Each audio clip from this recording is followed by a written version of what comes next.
Unified 911, anong matutulong namin sa'yo? Anya ti maitulong mi ken kapo. Anong may tatabang ko sa Unsay imo? akong ikatabang nimo? Ngini makadabang na misal ka no. Sa anumang wika o dialekto, may tulong na darating sa iyo.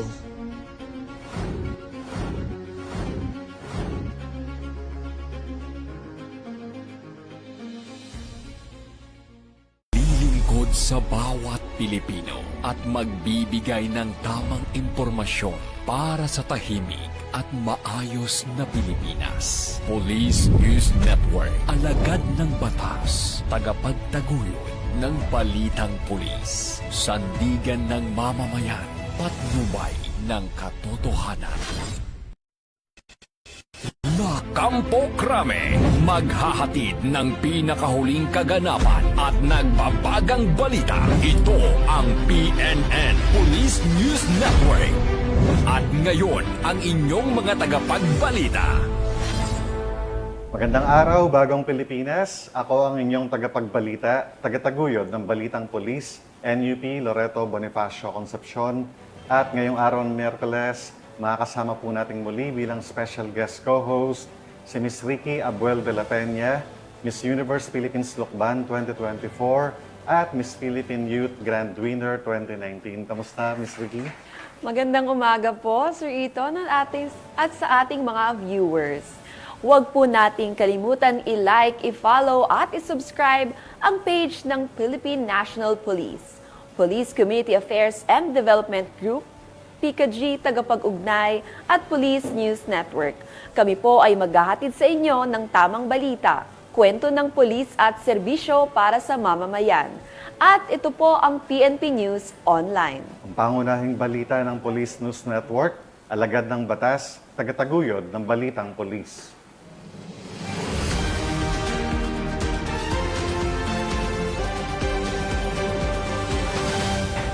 Narito ang mga balitang dapat niyong abangan. 18.6 milyong pisong halaga ng marijuana, sinira at sinunog ng mga otoridad sa Ilocos Sur at La Union. Miyembro ng Communist Terrorist Group, voluntaryong sumuko sa pamahalaan sa Samar. 476,000 pesos na halaga ng iligal na droga na kumpiska sa 5 drug suspects sa buy-bust operation sa Pampanga.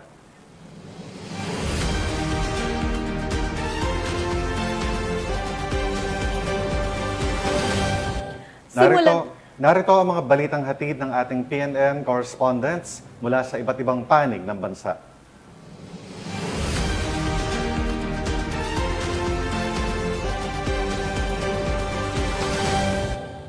Simulan natin ang balita mula sa bahagi ng Luzon.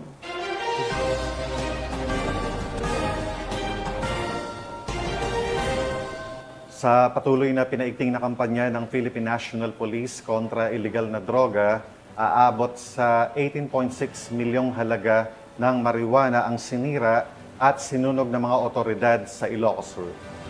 Ang pagkakakumpiska ng iligal na droga ay bunga ng walang humpay na operasyon ng PNP upang masigurong ligtas at payapang pamayanan.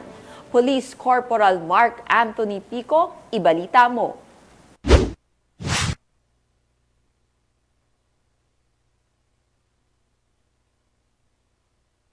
Umabot sa mahigit 18.6 milyon halaga ng marijuana ang tuluyang nasira at sinunog sa loob ng 4 na magkakasunod na araw ng operasyon na isinagawa ng Police Regional Office 1, katuwang ang Philippine Drug Enforcement Agency Regional Office 1 sa mga kabundukan ng Sugpon, Ilocos Sur at Santol, La Union.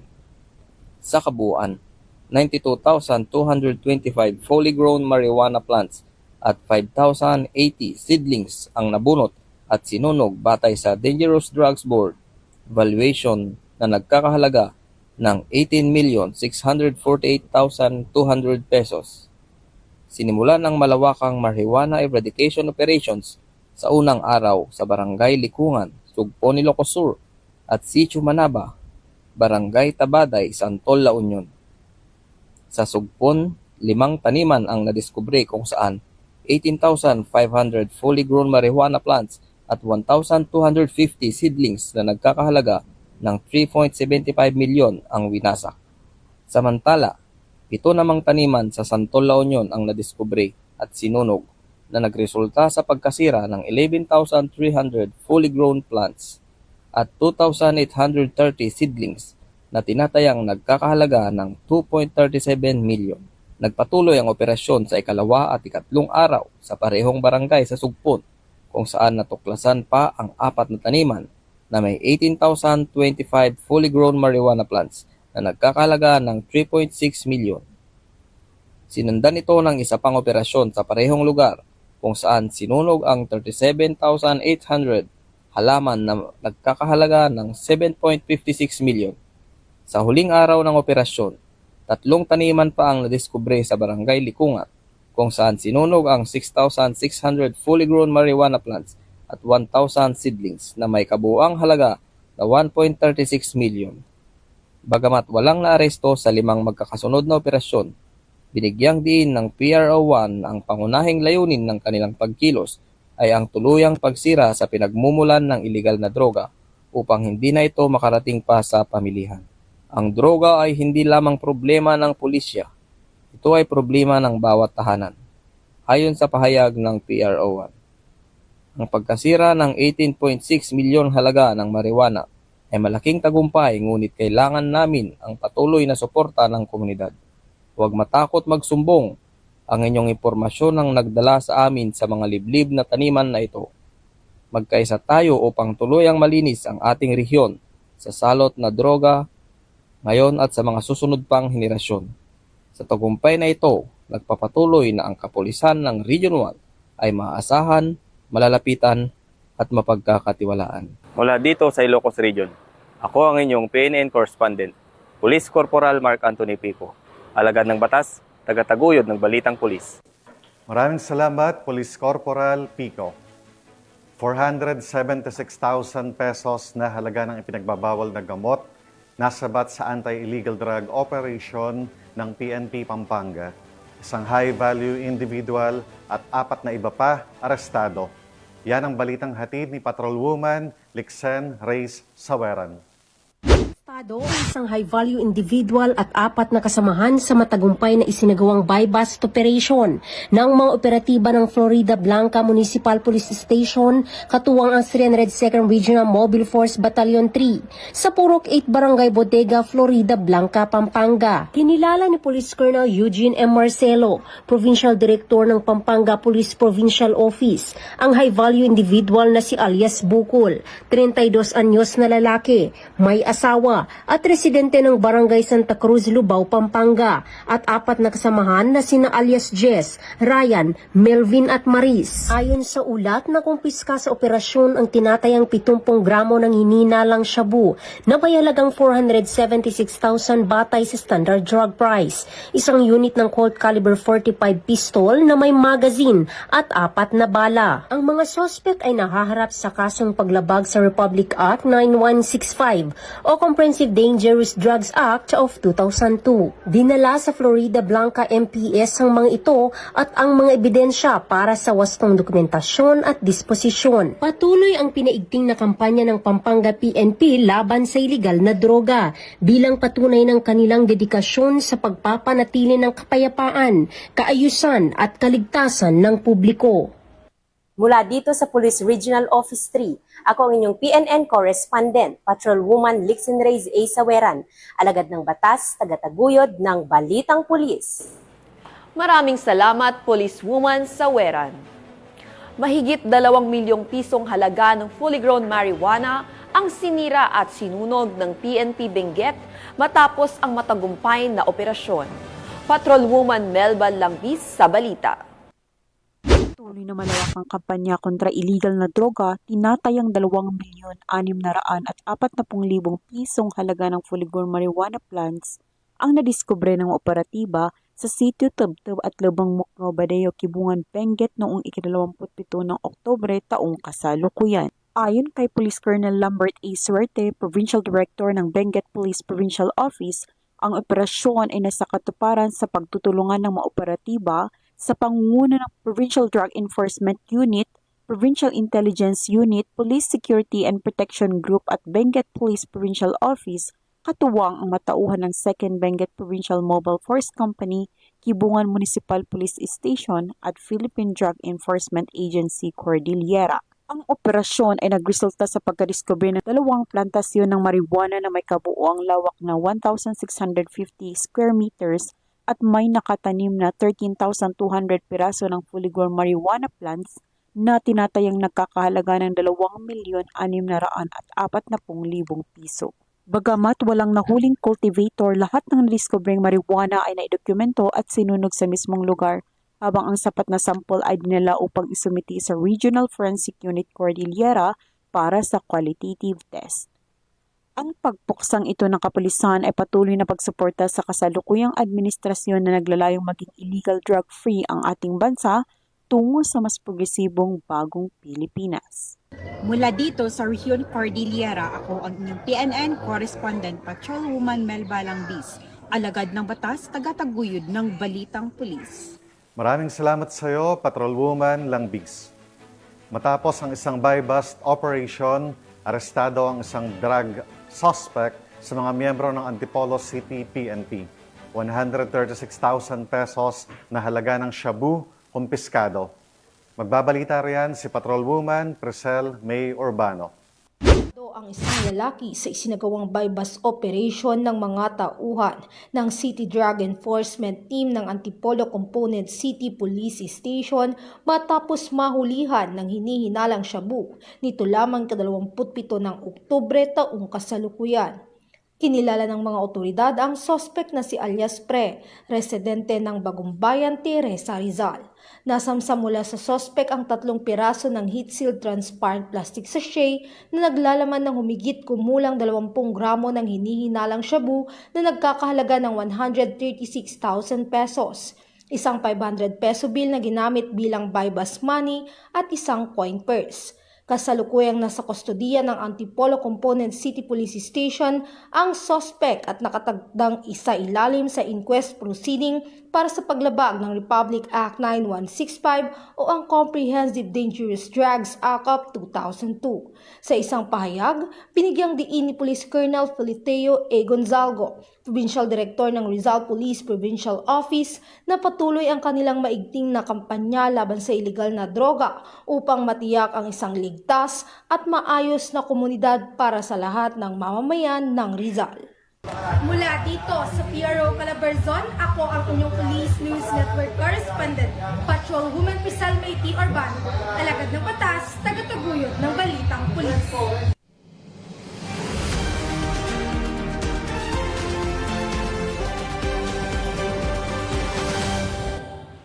Tunghayan naman natin ang mga balita mula sa Visayas.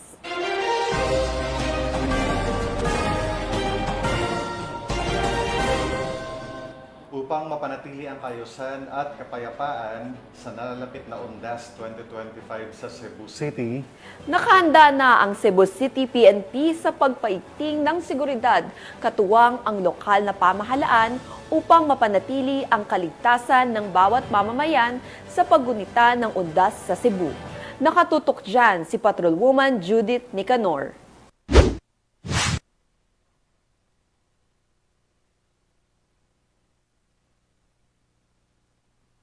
Puspusang naghahanda ang Cebu City Police Office para sa nalalapit na pagdiriwang ng Undas 2025 bilang bahagi ng layuning matiyak ang ligtas, maayos at payapang paggunita sa Cebu City. Isinagawa ang coordination meeting on the Undas 2025 Deployment Plan noong Oktubre 27 taong kasalukuyan sa Cebu City Hall na pinangunahan ni Honorable Mayor Nestor D. Archibal. Dumalo sa pagpupulong sina Police Colonel Enrico Evangelista Figueroa, Acting City Director ng Cebu City Police Office, mga pinuno ng iba't ibang departamento ng Cebu City Government at mga kinatawan mula sa mga katuwang na ahensya. Tinalakay sa pagpupulong ang komprehensibong plano ng lungsod para sa seguridad, pamamahala ng trapiko, suporta sa lustika at pangkalahatang kaligtasan ng publiko sa panahon ng undas.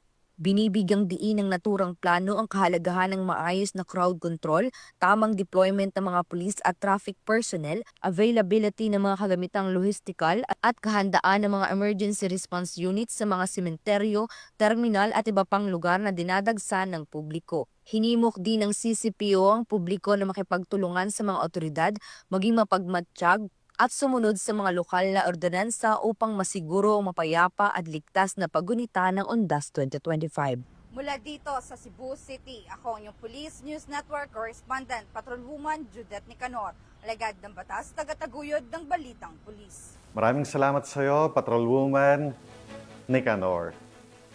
Samantala, kasiyahan ang nangibabaw matapos ang isang Halloween trick or treat ng mga miyembro ng Police Regional Office 6 handog sa mga mag-aaral ng Child Development Center. Ang magandang balita ay mula kay Patrolwoman Justin May Halores. Tawanan at kasiyahan ang bumalot sa Police Regional Office 6 nang magsagawa ng masayang trick-or-treat celebration ang mga mag-aaral ng Pro 6 Child Development Center sa loob ng tanggapan ng Pro 6 Camp General Martin Teofilo B. Delgado, Fort San Pedro, Iloilo City. Nito lamang ika-27 ng Oktubre taong kasalukuyan. Ang mga bata ay nagparada suot ang kani-kanilang makukulay, malikhain at nakakatakot na Halloween costumes na nagbigay ng sigla sa buong himpilan. Ayon sa pamunuan ng Pro 6 Child Development Center, ang aktibidad na ito ay taunang tradisyon na layuning mahubog ang pagkamalikhain, kumpiyansa at pakikisalamuhan ng mga bata. Sa pamamagitan ng pagdiriwang ng Halloween, natututo rin silang pahalagahan ang kasiyahan, imahinasyon at pagkakaisa. Bawat batang kalahok mula sa maliliit na multo hanggang sa matatapang na superheroes ay nagbigay ng kani-kanilang buong sigla upang gawing espesyal ang araw na ito. Nakiisa rin sa kasiyahan si Police Brigadier General Josefino Diligan, Regional Director ng Pro 6, na personal na namigay ng candy at mga regalo sa mga bata. Habang naglilibot ay ibinahagi niya ang mga ngiti at tawanan sa mga magulang at guro na sumasalamin sa malasakit at pagpapahalaga ng Pro 6 sa kabataan bilang kinabukasan ng bansa. Sa kabuuan, ang matagumpay na pagdiriwang ay nagsisilbing paalala na ang Philippine National Police ay hindi lamang tagapangalaga ng kapayapaan, kundi katuwang din sa paghubog ng masaya, ligtas at mapagmahal na komunidad. Alinsunod ito sa isinusulong na bagong PNP para sa bagong Pilipinas. Serbisyong mabilis, tapat at nararamdaman. Mula rito sa Western Visayas, ako ang inyong PNN Correspondent Patrolwoman Justin May Halores, alagad ng batas, tagataguyod ng Balitang Pulis. Maraming salamat, Patrolwoman Halores. Voluntaryong sumuko ang isang miyembro ng Communist Terrorist Group sa pamahalaan sa Paranas, Samar. Bunga ito ng tuloy-tuloy na programa ng pamahalaan kontra insurhensya. Patrolwoman Maria Elena Singian sa report. Yung nagbalik loob sa pamahalaan ng isang miyembro ng Communist Terrorist Group sa Barangay Pabanog, Paranas, Samar. Ang pagbabalik loob ay resulta ng matagumpay na panawagan at pakikipagnegosasyon ng mga tauhan ng 2nd Samar Provincial Mobile Force Company kasama ang Regional Intelligence Unit 8. Samantala, nakatanggap naman ang nagbalik loob ng agarang tulong pinansyal at food packs mula sa mga kapulisan. Ang nasabing surrendery ay nasa kustudiya ng 2nd Samar PMFC para sa kanyang posibleng enrollment sa programa ng ating gobyerno na Enhanced Comprehensive Local Integration Program o ECLIP. Patuloy ang panawagan ng pambansang pulisya sa iba pang mga miyembro ng CTGs na iwaksina ang maling ideolohiya at magbalik loob sa ating pamahalaan upang makasama ang pamilya, mamuhay ng payapa at patuloy na sumuporta sa mga programa ng ating gobyerno. Mula dito sa Eastern Visayas, ako ang inyong PNN Correspondent, Patrolwoman Maria Elena Singian, alagad ng batas, tagataguyod ng Balitang Pulis.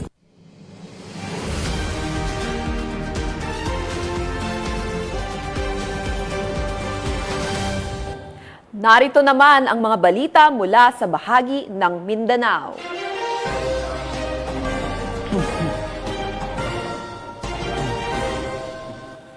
Bunga ng magandang ugnayan ng kapulisan at komunidad, arestado ang isang 26 anyos na lalaki matapos ang isang operasyon ng Odin Sinsuat PNP. Sa matagumpay na anti-illegal drug operation, nakumpiska ang mahigit 1 milyong piso na ipinagbabawal na gamot sa Barangay Poblacion 3, Cotabato City. Nakibalita dyan si Patrolwoman Judy Ann Alibo.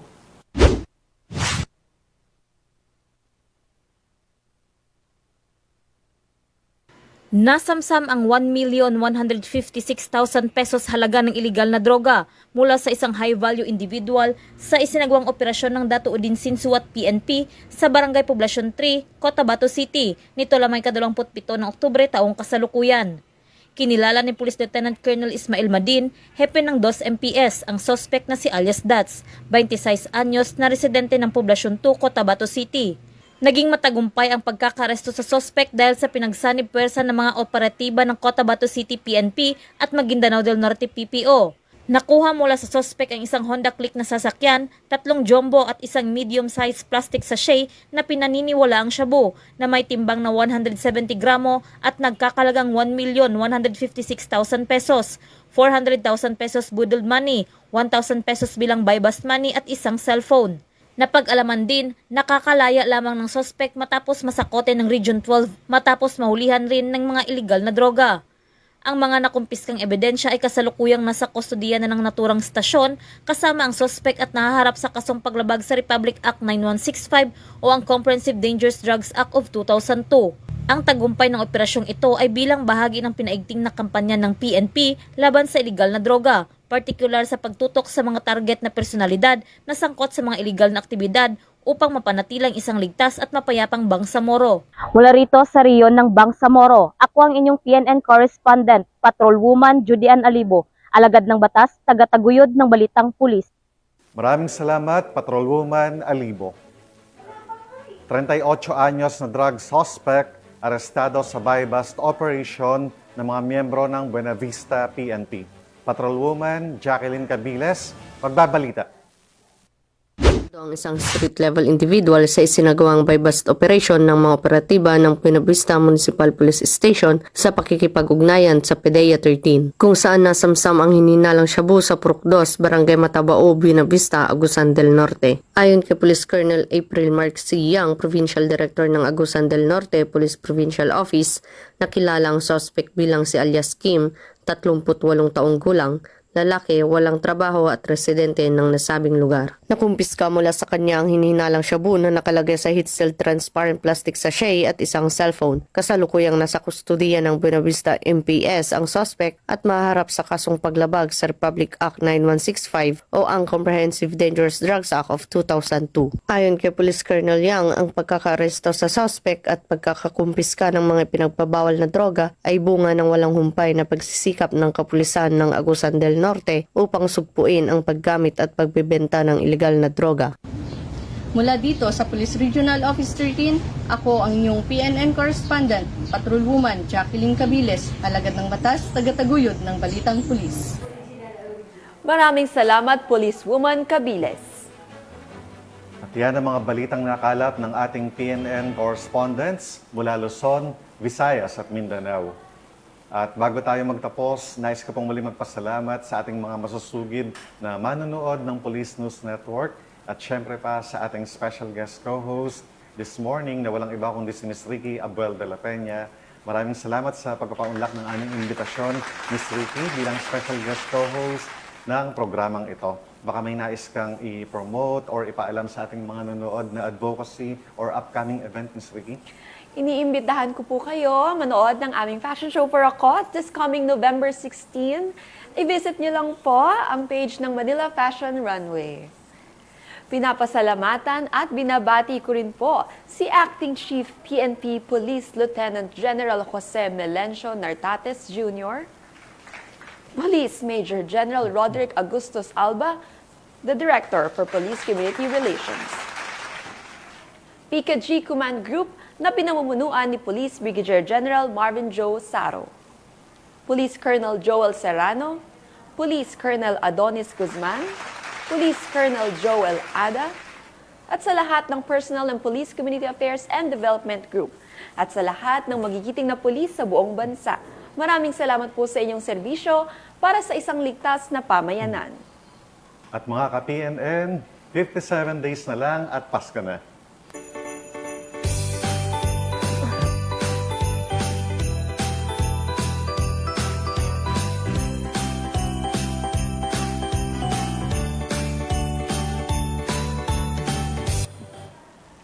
At sa ngalan ng pamunuan ng Philippine National Police, sa pangunguna ni Acting Chief PNP Police Lieutenant General Jose Melencio Nartates Jr. at sa pamumuno ni President Ferdinand Bongbong Marcos Jr., kami ay maglilingkod sa bawat Pilipino at magbibigay ng tama at balanseng balita. Mula rito sa tanggapan ng mga tagapag-ugnay ng pambansang pulisya, kami ang inyong mga tagapagbalita, tagataguyod ng Balitang Pulis. Ako po, NUP Loreto Bonifacio Concepcion.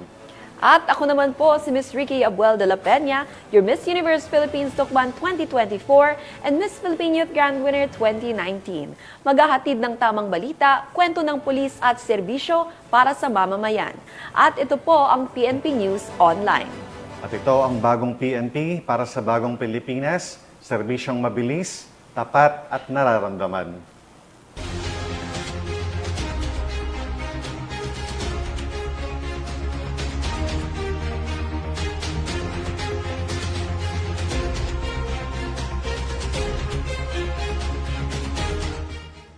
Police News Network, alagad ng batas, tagapagtaguyod ng balitang pulis.